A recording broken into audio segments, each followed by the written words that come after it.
आर्यपुत्र,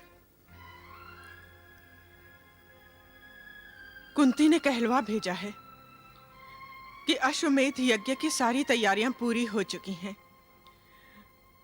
केवल हमारी ही प्रतीक्षा की जा रही है। हाँ, चलो। अब तो धार्मिक रीतियों में भाग लेने के सिवा हमारे पास और कार्य ही क्या रह गया है। आर्यपुत्र, हमें तो उनका आभारी होना चाहिए कि हमारे बिना वो कोई कार्य प्रारंभ ही नहीं करते। हमारे सारे द्वेष भुलाकर हमें वो आदर दे रहे हैं जो अपने माता पिता को देना चाहिए।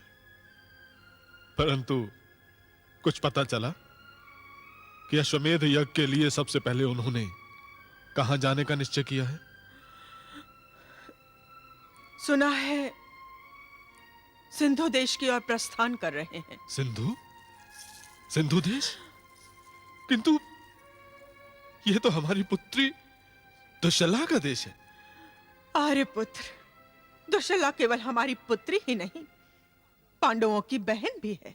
हाँ, किंतु उन्होंने सिंधु देश ही क्यों चुना? कोई और राज्य भी तो चुन सकते थे। सारा परिवार एक हो चुका है, केवल एक बहन ही अलग थलग रह गई है। कदाचित पांडव दुश्शला को परिवार से जोड़ना चाहते हो। तुम बहुत भोली हो गांधारी।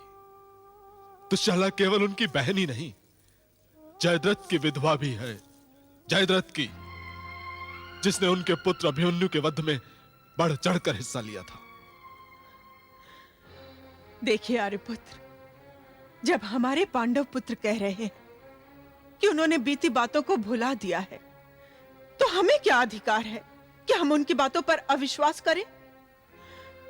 हमें भी सब कुछ भुला देना चाहिए। कैसी बातें करती हो गांधारी? पांडव कहते हैं कि उन्होंने सब कुछ भुला दिया। चलो, हम भी सब कुछ भूलने के लिए तैयार हैं। किंतु क्या दुश्शला भी सब कुछ भूल गई होगी कि पुत्र अर्जुन ने उसके पति जयद्रथ का बड़ी निर्दयता के साथ वध किया था?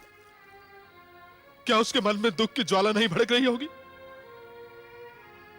और यदि वो नहीं भूल पाई होगी तो पांडवों की सिंधु देश यात्रा एक नए अनर्थ का कारण बन सकती है।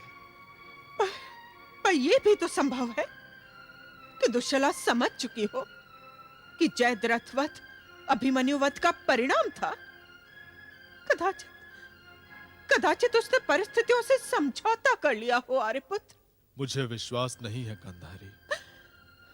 मैं अपनी पुत्री दुश्शला को भली भांति जानता हूं। वो कुछ भी ना भूल पाई होगी, कदापि ना भूल पाई होगी।